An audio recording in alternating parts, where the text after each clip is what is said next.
नमस्कार दोस्तों, खबर और मनोरंजन का अड्डा मीडिया पार्क 24 घंटे ब्रॉडकास्ट में आपका स्वागत है। आज हम चुनाव के इस मौसम में तीसरे चरण के मतदान की बात करने आए हैं। जैसा कि हमने आपसे वादा किया था कि दूसरे चरण के बाद फिर हम तीसरे चरण के अवसर पर आपके पास एक बार पुनः आएंगे। तीसरे चरण के मतदान में जो वोट का प्रतिशत है वो फिर 61% के आसपास रहा। कुछ इलाकों में, जैसे उत्तर प्रदेश के बिजनौर की अगर हम बात करें तो लगभग 40% पोलिंग हुई है। गाजियाबाद में 50% के लगभग पोलिंग हुई है। ऐसी मेरठ में 51-52%, मुजफ्फरनगर में, तो ये जितने भी ज़िले हैं उत्तर प्रदेश के, सब जगह पोलिंग परसेंटेज कम हुई है। हाँ, पोलिंग बहुत अच्छी पोलिंग अगर हम कहें 70-72% की पोलिंग अगर हुई है तो वो गोवा में हुई है, वो असम में हुई है।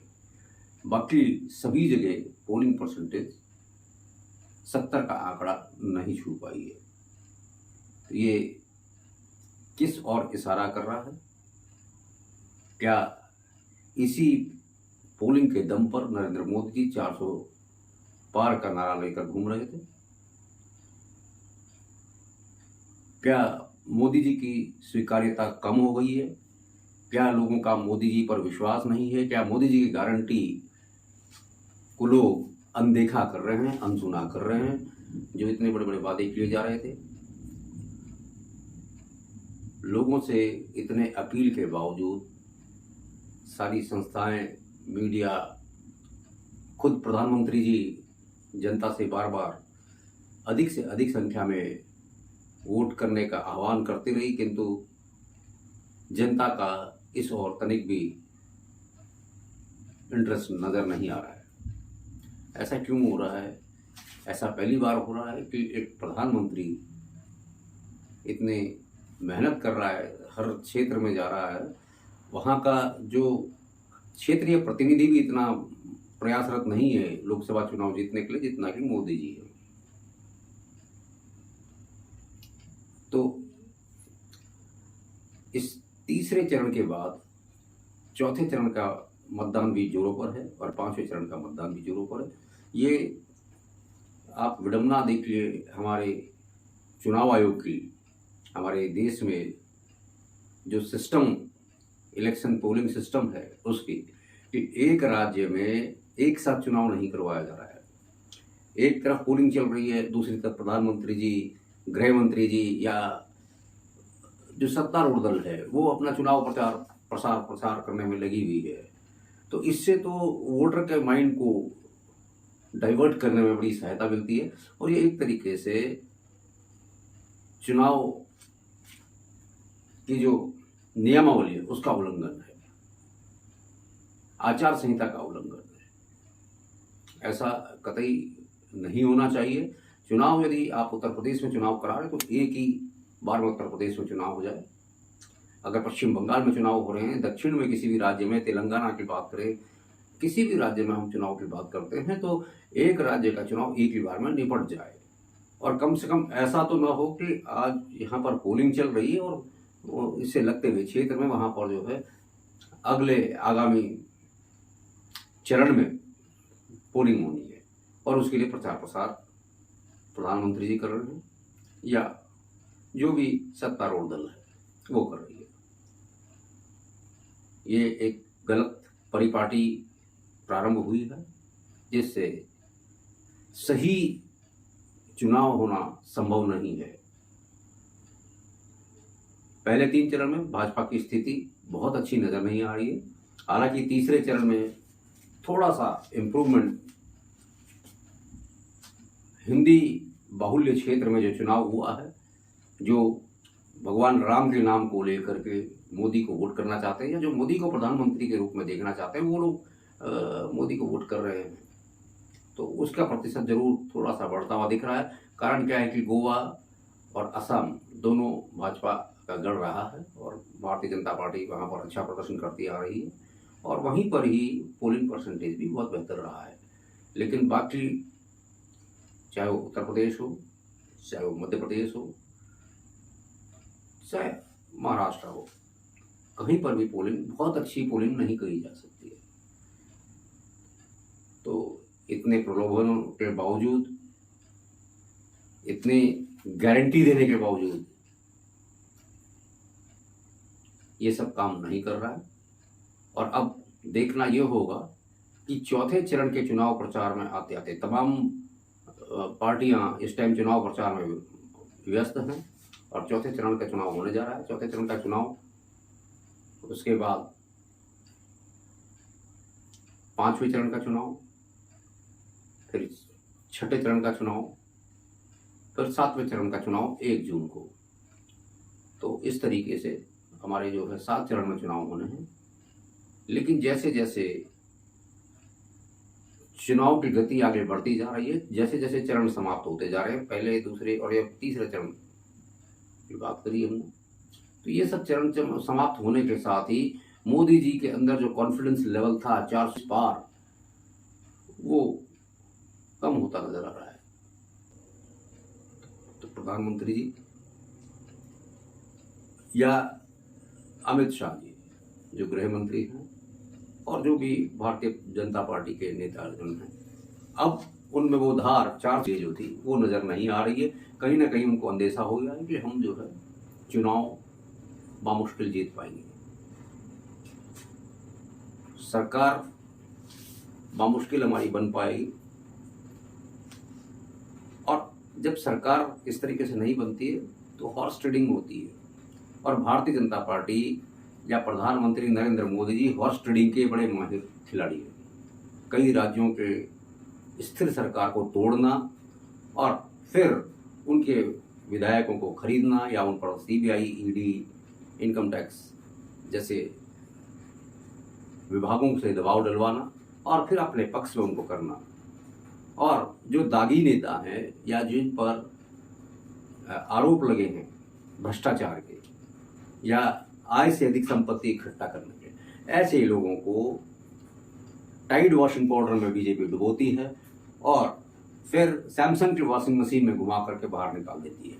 वो सैमसंग के लिए मैं क्षमा चाहूंगा, भारतीय जनता पार्टी का वॉशिंग मशीन है, बीजेपी वॉशिंग मशीन, तो उसमें से डुबो करके बाहर निकाल देती है और वो सरकार के एक सदस्य हो जाते हैं। जो दागी लोग हैं वो राज्यसभा के टिकट पाते हैं, कोई जो है लोकसभा का टिकट पाता है आते ही साथ। तो ये सारी व्यवस्था हमारे राजनीतिक क्षेत्र में बहुत गलत परंपरा है, इसमें सुधार की अति आवश्यकता है। हमारा एक सुझाव है चुनाव आयोग को कि जो भी नेता एक पार्टी से दूसरी पार्टी में छोड़ के जाता है 6 वर्ष तक, कम से कम 6 वर्ष तक उसे किसी भी चुनाव में, चाहे वो संसद का चुनाव हो, चाहे वो विधान परिषद का चुनाव हो, चाहे वो आप क्षेत्र पंचायत का चुनाव हो, चाहे वो नगर निगम का चुनाव हो, नगर पालिका का चुनाव हो, किसी भी चुनाव में, चाहे वो ग्राम प्रधान का चुनाव क्यों हो, किसी भी पार्षद का चुनाव क्यों हो, किसी भी दल बदलू नेता के लिए, किसी भी पलटू राम के लिए यह नियमावली होनी चाहिए कि 6 साल तक वो साधारण मेंबर की तरह उस पार्टी में कार्य करेगा और उसे कोई पद नहीं दिया जाएगा, अन्यथा वो पार्टी चेंज नहीं कर पाएगा। ऐसी कुछ रूलिंग सरकार बहुत सारे संविधान में संशोधन करती आ रही है, तो एक संशोधन के लिए हमने भी दरखास्त की है कि इतनी हिम्मत थोड़ी सी नरेंद्र मोदी जी दिखाएं कि ऐसा हो सके कि जो पार्टी चेंज करके दूसरी पार्टी में जा रहा है वो कम से कम 6 वर्ष तक न तो चुनाव लड़ पाएगा, न उसे किसी टिकट दिया जाएगा और ना ही वो किसी पोस्ट को ले पाएगा। एक सामान्य कार्यकर्ता की तरह उस पार्टी में वो कार्य करेगा, अन्यथा इसे इलेक्टोरल बॉन्ड की तरह ही घोटाला समझा जाएगा, हॉर्स ट्रेडिंग का घोटाला। तो आज के लिए इतना ही। जब हमारे अगले चरण का मतदान समाप्त होगा, अब चौथे चरण के मतदान में हम एक बार फिर हाजिर होंगे आपके पास और ये जानकारी लेकर के आएंगे कि कितना प्रतिशत पोलिंग हुआ है। हालांकि आधिकारिक जानकारी जुटाने में, आधिकारिक पुष्टि करने में चुनाव आयोग 10-15 दिन की देरी लगा रही है, ये समझ से परे है। कि इतना मिलान में इतना समय क्यों लग रहा है, एक सोचने का विषय है। लेकिन इंडिया गठबंधन दिन पर दिन मजबूत होती नजर आ रही है। बहरहाल देखते हैं 4 चुनाव को क्या नतीजे आएंगे। इस वक्त सिर्फ कयास ही लगाए जा सकते हैं। तो इस तरह चुनाव में कुल 61% वोटिंग हमारे तीसरे चरण में हुई है और अब चौथे चरण का जो मतदान है वो 13 मई को होंगे। अब तक की जो पोलिंग प्रक्रिया की स्थिति देख करके जो संभावना नजर आ रही है, भारतीय जनता पार्टी कुछ राज्यों में बढ़त बनाए हुए है, जैसे कि हम गुजरात की बात करें, असम की बात करें और गोवा की बात करें। जबकि उत्तर प्रदेश में स्थिति 50-50 ही लगती है। बाकी मध्य प्रदेश है, तेलंगाना है या और राज्य हैं, सब जगह स्थिति जो है अभी कांटे की टक्कर की हो गई है। और जो हमारे चौथे चरण का मतदान है वो 13 मई को होगा। उसके बाद 20 मई को 5वें चरण का मतदान। उसके बाद 25 मई को जो चुनाव दिल्ली के आसपास के क्षेत्रों में होना है वो 6ठे चरण का मतदान। और उसके बाद 1 जून को हमारे अंतिम 7वें चरण का मतदान होगा। तो दोस्तों, हम आपके पास हर चुनाव का अपडेट लेकर के हाजिर होते रहेंगे और आपको जो वास्तविक स्थिति है उससे अवगत कराते रहेंगे कि देश में क्या चल रहा है और किसका पलड़ा भारी होने जा रहा है।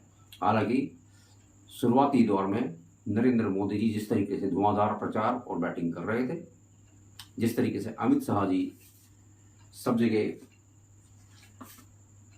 अपनी छाप छोड़ रहे थे, अब वो स्थिति धीरे धीरे कम होती जा रही है। और विपक्ष या विपक्षी गठबंधन या कांग्रेस की बात करें तो उन्होंने काफ़ी इम्प्रूवमेंट अपने इसमें किया। और 4 जून तक स्थिति बिल्कुल साफ होगी कि क्या नरेंद्र मोदी 400 पार कर पाएंगे या जैसे कि राहुल गांधी अब कह रहे हैं कि भाजपा 150 पार भी नहीं जा पाएगी। क्या ऐसी स्थिति होने वाली है? और जो आम लोगों के जो हम वीडियोस देख रहे हैं कई सारे चैनल्स में और लोगों के विचार सुन रहे हैं हर प्रदेश के अंदर, तो राम मंदिर के मुद्दे को लोगों ने इतना तवज्जो नहीं दिया है क्योंकि राम मंदिर बन चुका है। लोगों को चाहिए रोजगार, चाहे वो भारतीय जनता पार्टी के लोग हों, चाहे वो कांग्रेस के हो, चाहे वो सपा के हों, बसपा के हों, टीएमसी के हों, किसी भी दल के हों। लेकिन उनके घर में जो युवा बेरोजगार बैठे हैं उनके लिए रोजगार चाहिए ताकि उनका समय में रोजगार मिले, उनकी शादी हो सके ढंग से सही समय पे। तो इन सब चीज़ों के लिए अब लोग सोचने लगे हैं और लोगों के मुद्दे कुछ बदलते नजर आ रहे हैं। कुछ महिलाएं महंगाई को लेकर के सक्रिय हैं, कुछ लोग स्वास्थ्य को लेकर के सक्रिय हैं और कुछ घोटाले भी अब नजर आने लगे हैं लोगों को। और हर दल में कोई ना कोई कमी होती है और रूलिंग पार्टी के पास खामियां ही खामियां होती है। और जो 10 साल रूलिंग कर ले वो विपक्ष पर तो इल्ज़ाम लगा ही नहीं सकता, कतई नहीं लगा सकता। उसके सारे इल्ज़ाम बेबुनियाद ही साबित होंगे। और जो घोटाला सबसे बड़ा महाघोटाला जिसे सुप्रीम कोर्ट ने मोहर लगाई है वो है इलेक्टोरल बॉन्ड का, वो भी रूलिंग पार्टी के पक्ष में है कि उन्होंने घोटाला किया है। तो इस पर जांच कब बैठेगी, कैसे बैठेगी, कौन बिठाएगा, ये 4 जून के बाद जब आने वाली सरकार है वो उसी पे तय होगा। लेकिन जो हमारे इतने बचे हुए शेष चरण हैं 4, उसका इंतज़ार कीजिए और 4 जून तक आप अपनी स्थिति देखिए कि किसकी सरकार बनने वाली है। एक बात और, आप सबसे हमारा विनम्र निवेदन है कि आप वोट जरूर करें। आपके एक वोट से निकम्मा नेता लोकसभा का चुनाव जीत करके संसद में नहीं पहुंच पाएगा। हर जगह नरेंद्र मोदी जाकर के खड़े नहीं हो सकते हैं। अगर आपके क्षेत्र का जो नेता है, जो प्रतिनिधि है, वो लायक नहीं है तो उसे वोट ना करें, उससे बेहतर किसी निर्दलीय को कर दें। लेकिन निकम्मे आदमी को संसद में नहीं पहुंचना चाहिए, जो 5 साल तक आपके लिए बोझ बन करके रहेगा, आपके टैक्स के पैसों को उड़ाता रहेगा, उससे अय्याशी करेगा, ऐश करेगा और आप जो है बेरोजगार घूम करके हाथ मलते रहेंगे, आप अपने बच्चों को कोसते रहेंगे नौकरी ना करने के लिए। तो इन सब मुद्दों को आप अवश्य ध्यान रखें। मुझे दीजिए इजाज़त, फिर हाजिर होंगे एक नए मुद्दे के साथ अपने अगले कार्यक्रम में। नमस्कार, जय हिंद।